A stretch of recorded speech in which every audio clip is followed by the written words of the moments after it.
আমার কাছে মনে হয় এই রাস্তাটা পুরা ভুতুরে একটা রাস্তা। ওই পাশ থেকে কি যে গাড়ি আসে, শুধু গাড়ির হর্নটাই শোনা যায়। এই রাস্তায় গাড়ি চালানো মানে টার্নিংগুলো এত কষ্টকর।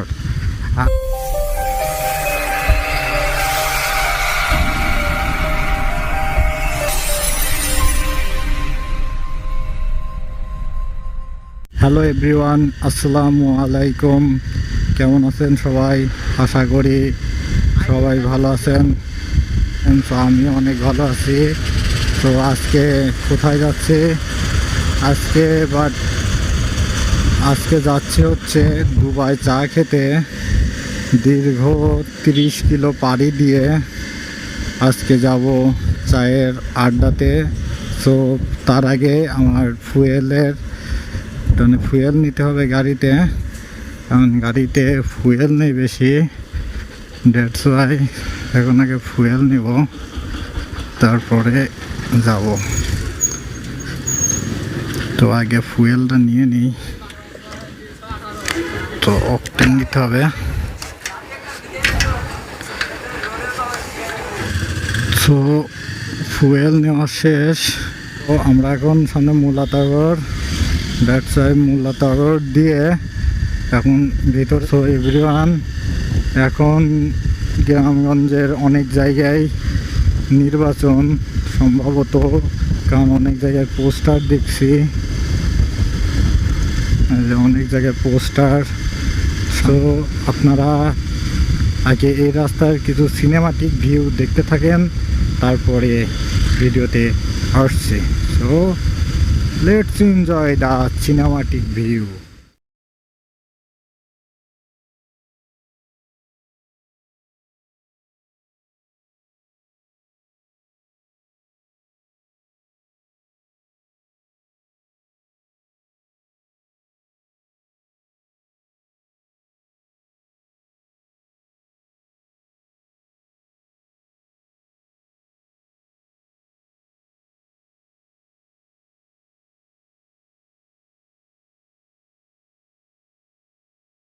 আপনারা ছোট্ট একটি সিনেমাটিক ভিউ দেখার পরে আবার চলে আসলাম ভিডিওতে।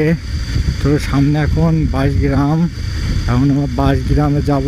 22 গ্রাম হয়ে দ্যাটস ওয়াই হরিনানপুর মোড়ে যাব। কিন্তু 22 গ্রামে যাওয়ার পরে আছে সোজা গেলে আসবে ভাদর মোড়। তো আমরা ভাদর মোড়ে যাব না, কারণ অত দূর পথ যদি ঘুরে যাই তাহলে অনেক দেরি হয়ে যাবে। তো আমরা চেষ্টা করব যত পারি শর্টকাটে যাওয়ার। সামনে রাজ্জাক মোড়। তো রাজ্জাক মোড়টা পেরিয়ে হালকা একটু পরই আমরা 22 গ্রাম বাজারে চলে যাব।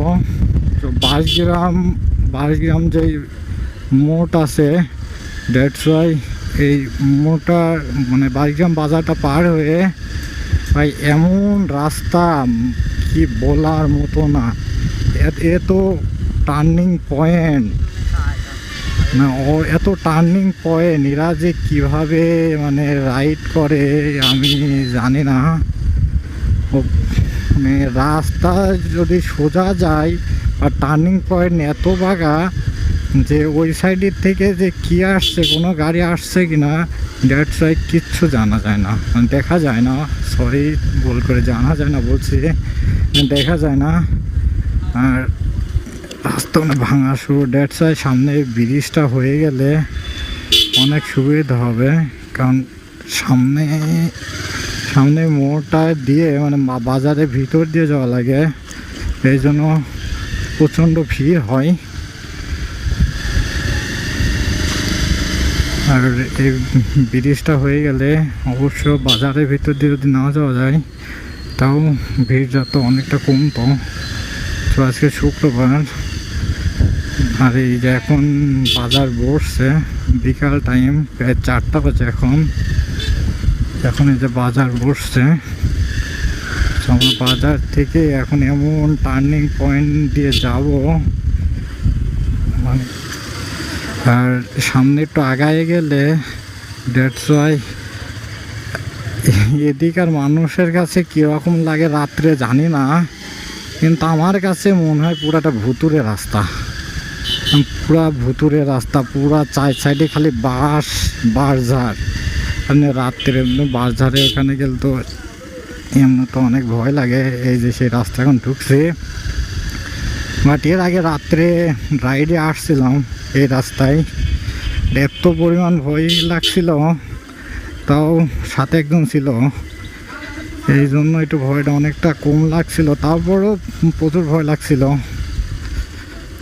কিন্তু এই রাস্তায় একা একা যাওয়ার সত্যি অনেক ভয় লাগে, কিন্তু এদিকার মানুষ কিভাবে যায় রাত্রে একা একা সেটা তো আমারও কল্পনা।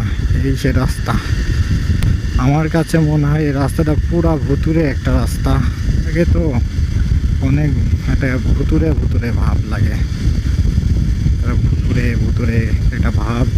কোন টার্নিং এটা, ওই পাশ থেকে কি যে গাড়ি আসে, শুধু গাড়ির হর্নটাই শোনা যায়। এই রাস্তায় গাড়ি চালানো মানে টার্নিংগুলো এত কষ্টকর।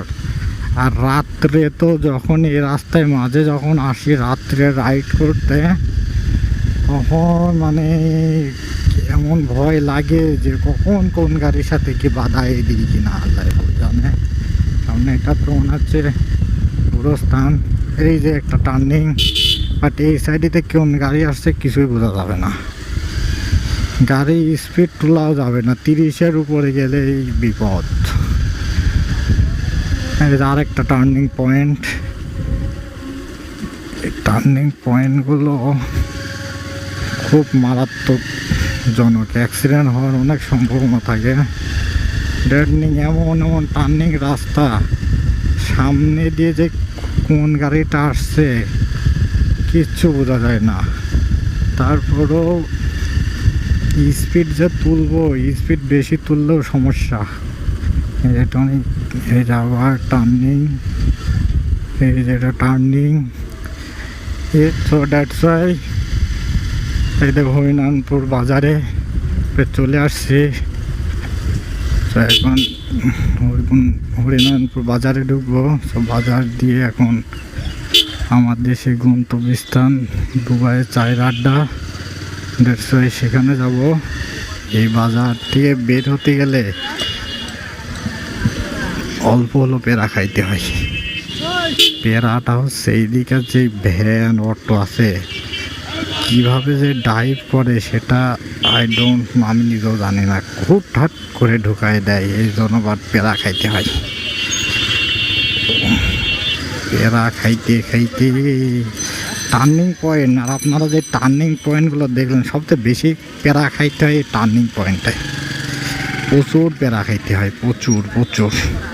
কারণ গাড়ি সামনে থেকে যে কোন গাড়িগুলো আসছে এটা দেখা যায় না, এই জন্য অনেকটা পেঁড়া খাইতে হয়। মামা সাইড কি দিবা নাকি তোমার পিছনে আমি থাকবো, সামনে আবার কি ট্রাক ঢুকছে, এই বাড়ি তো যা পেঁড়া আরও বেশি খাইতে হবে। এমনি এই বাজারের ভিতরে অনেক পেঁড়া খাইতে হয়, আবার সামনে ট্রাক ঢুকাইছে, বাজারতে পার হয়ে চলে আসলাম, দেখছে আবার ট্রাক। তাও দেখ আজকে রাস্তাটা অনেক ফাঁকা,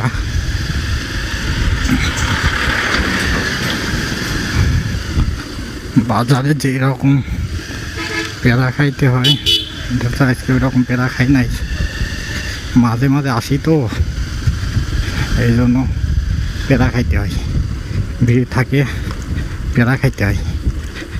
আর আমরা দোকানে পেরে চলে আসছে, মোটা বাঘ নিলেই আমার দেখবো সেই দুবাই চায়ের আড্ডা, তো দোকানটা চলে আসছে, এটাই সেই দোকান। গাড়িটা এখানে রাখি, ওরা চলে আসছে। কই ওরে বাবা রে বাবা রে বাবা,